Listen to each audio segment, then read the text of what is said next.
I am much more comfortable naturally signing.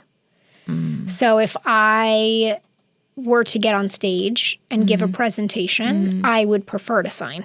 Wow. Than speak. I'm wondering if with technology today and so if it might be possible at some point that we could do that and translate it. I mean, there's probably already tools out there, right? So AI, I would say, is probably 10, 12 years behind in sign language. It's really ahead and really advanced in many ways. In sign language, it's very behind. And a lot of that is because sign language is based on body language. It's based on gestures. It's based on accents. It's based on facial expression. There's so many pieces to it that go into the language, the use of the language, not just the language itself.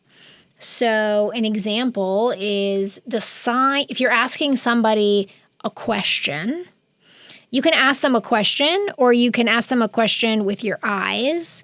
And we don't use question marks, right? You're not writing something out, so there's no question mark. Yeah. And very similar to English, it's the inflection, right? It's does the voice go up? Does the voice go down? Is someone really curious? Are they just asking a question and their voice is flat?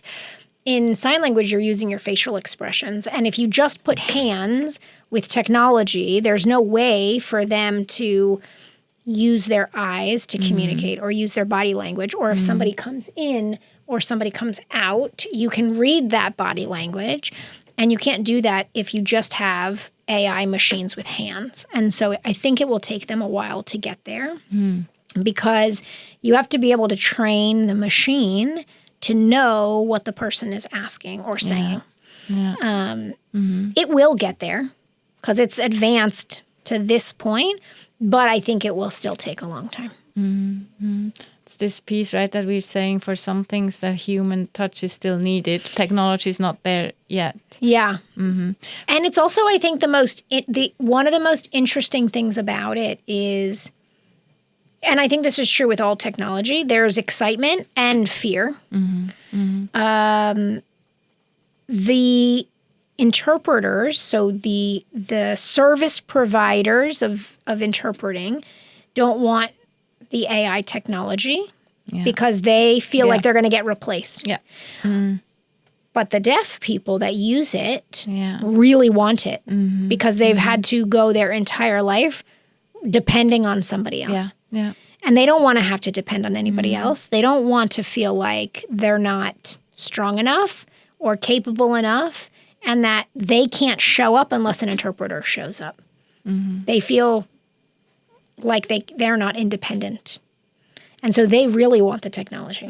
So it's very interesting. It'll be very interesting to see what the first use case is for when it gets adopted into the community. It's a very powerful example of what happens in situations of change resistance with some and embracement with others. That's typically what we encounter.